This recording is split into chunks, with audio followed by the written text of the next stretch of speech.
Afternoon. Call to order the meeting of the Philadelphia City Commissioners Return Board for Friday, November the 14th, 2025. This meeting is in compliance with the Pennsylvania Sunshine Act.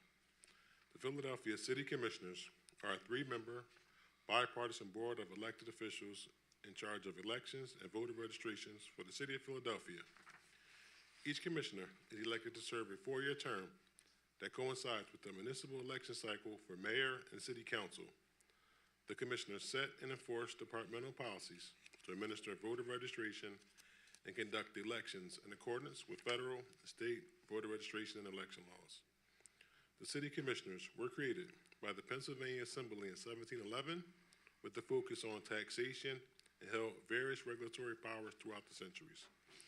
The commissioners started maintaining voter lists in 1799 and took on more election-related responsibilities, but didn't emerge in its current form until the adoption of Philadelphia Home Rule Charter in 1951.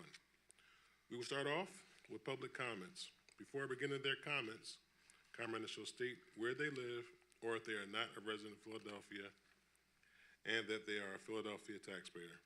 Public comment is not an opportunity for dialogue or Q&A. It's public comment, a chance for you to tell us what you think. Each speaker will have 2 minutes to speak. However, I may extend the time at my discretion. Public comment must concern matters on today's meeting agenda.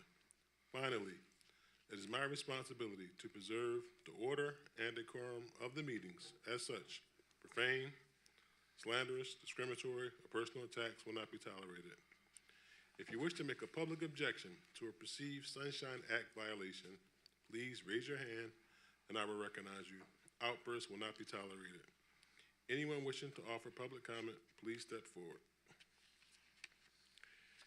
Hearing none, we will now move to a report from Secretary Seth Bluestein. Are there any email public comments? As of 10:45 a.m., there were no email public comments. Thank you very much. We will now proceed to new business. We will begin by considering the first agenda item under new business, professional ballot sufficiency determinations. These categories will be presented by our voter registration administrator, Kevin Richardson. Good afternoon, Kevin. Good afternoon, Commissioners. Can you please read the first category and the number of votes? Yes, sir. Okay, the first category is missing board worker signature. There was a total of 245. For one board worker signature on the ballot or the affidavit was 155, and no board worker signatures were 90. I move that this board count the provisional ballots in this category. Is there a second? Second. Sure. Go ahead, Vice Chair. Proceed. You want to make a comment? Yes, I'm sorry. Okay. It is the board workers' responsibility to sign their section of the provisional ballot envelope. I do not believe that the voters should be disenfranchised for mistakes by the election board workers. Thank you. Secretary, do you have anything you want to say? I have nothing to add. Thank you. Okay. Secretary, please call the roll. Vice Chair Deely. Aye. I vote aye. Chairman Sabir. Aye. Please proceed. Okay, the next category is not registered, not in the short system at all. There's 283 ballots. Okay. Did anyone want to make a comment before we second it or even vote on it? Hearing none. Okay. I move that this board does not count provisional ballots in this category. Is there a second? Second. Secretary Bluestein, please call the roll. Vice Chair Deely. Aye. I vote aye. Chairman Sabir. Aye. Please proceed. The next category is no voter signature anywhere on the affidavit for a total of 1. I move that the board does not count provisional ballots in this category. Is there a second? Second. Anyone wishing to make comment? Please proceed. The next category. I'm sorry. Now I went to the vote. I'm sorry. Vice Chair Deely. Aye. I vote aye. Chairman Sabir. Aye. Please proceed. The next category is, it was determined by the staff that the voters voted in person, 30, total of 30 ballots. I move that this board does not count provisional ballots in this category. Is there a second? Second. Anyone wish to make comment? Secretary Bluestein, please call the roll. Vice Chair Deely. Aye. I vote aye. Chairman Sabir. Aye. Please proceed. The next category is the voters had their registration canceled for one reason or another for a total of 107. I move that this board does not count provisional ballots in this category. Is there a second? Second. Any commissioners want to make comment? Secretary Bluestein, please call the roll. Vice Chair Deely. Aye. I vote aye. Chairman Sabir. Aye. Please proceed. The next category is the voter was determined to be registered out of county. That's 324. I move that this board does not count provisional ballots in this category. Is there a second? Second. Any commissioners want to make comment? Hearing none, Secretary Bluestein, please call the roll. Vice Chair Deely. Aye. I vote aye. Chairman Sabir. Aye. Please proceed. The next category is the voter returned a mail-in or absentee ballot that was counted. There was a total of 40. I move that this board does not count provisional ballots in this category. Is there a second? Second. Any commissioners want to make comment? Hearing none, Secretary Bluestein, please call the roll. Vice Chair Deely. Aye. I vote aye. Chairman Sabir. Aye. Please proceed.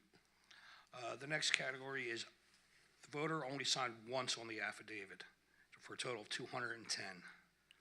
Mr. Chairman, I have a question for Kevin on this category prior to the motion, please. Please proceed. Kevin, was there a signature on the envelope? Yes, by the voter. Was the staff able to compare that signature to the registered voter in the SURE system? Yes. In all cases, the signature was determined to be genuine? Yes. Did all of the voters in this category sign on the left side and not on the right side, or did some sign on the right and not on the left? It was a combination of both. Mr. Chairman, I would like to request that this category be broken out into two different votes. One that deals with the voters that signed in location 1, but not 2, and another for voters that signed in 2, but not 1. The reason I ask for this is because in Ray Canvass of Provisional Ballots in the 2024 primary election deals with the former. There has not been a case that deals with the latter. Each has offended a different line of the election code. Thank you. Noted.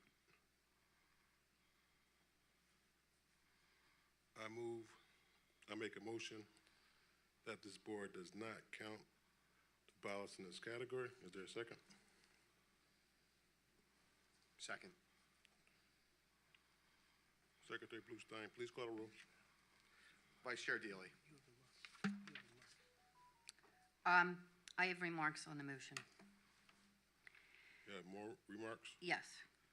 Just to assist in showing everyone what I'm talking about here, I would like to display a blank provisional deck envelope because I think the core of this issue is the lack of understanding that we are asking voters to sign the same envelope twice.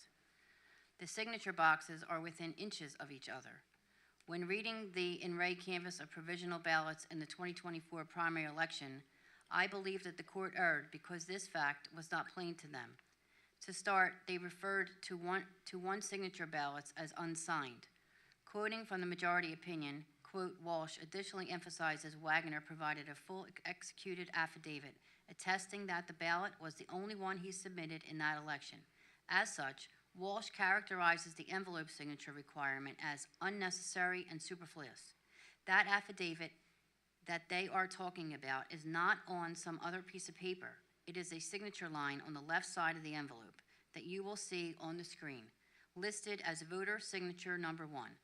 The decision further spends several pages diving into the meaning of the word shall in the sentence, shall place his signature on the front of the provisional ballot envelope. In the election code, this sentence refers to the right side signature box, listed as voter signature number 2. But nowhere does it mention that the voter had already placed their signature on the front of the provisional envelope on the left side. It then goes on to affirm that the staff must compare the signature on the envelope with the one in the voter SURE record to assess whether it is genuine and executed by the same person who signed the affidavit. I will note that all of this activity of signing provisional ballots is happening in the polling place in front of the election board workers. So I'm not sure what situation is occurring where the person signing the left side would be different from the person signing the right side. It seems to me the judge of elections would have to put a stop to that if two different people were filling out provisional envelopes. As we heard from Kevin, our staff only needs one of the two signatures to compare it to the Shure system and determine if it is genuine. I am aware of what 25 PS 3050 says about the need for both signatures, but it would not be the first thing in the election code to be thrown out because it unfairly disenfranchises voters. In conclusion, I believe that the court erred in its decision in Ray canvass of provisional ballots in the 2024 primary election. I think that if presented the full picture, and I have faith in our law department's ability to do that, they would find, using the buzzwords of the day, that there is no compelling government interest in making voters sign the same piece of paper twice when we only need one to complete our check. I will also note that with the issues that occurred in Chester County on November 4, with their paper poll books that resulted in an extreme number of provisional ballots, we could see this case revisited, as there may be local races there where these ballots are determinative. Thank you. Okay, so I do believe before you made your comment, Secretary, you correct me if I'm wrong, you already voted in affirmative. I seconded your motion to not count the ballots. Oh, you just seconded the motion? Okay. So we'll now proceed to vote. Can you please call a roll? No. Yes. Oh, sorry. Vice Chair Deely. No. I vote aye. Chairman Sabir. Aye. Please proceed. Okay, the next category is where the secrecy envelope was not used. We have 132 ballots. Okay. I move that this board does not, oh no, wait, did I make the motion? Did I already make the motion? Okay. Okay. Kevin, Hold on one second. Hold on. I'm gonna make the motion, and then you can make a comment. no, I have a question for, Oh, before we make the motion? yeah. Proceed. Thank you, Mr. Chairman. Go.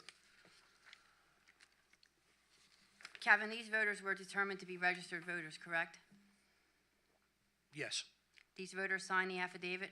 Yes, The only thing wrong with these ballots is they're not inside the secrecy envelope? that is correct. Thank you. Thank you, Mr. Chairman.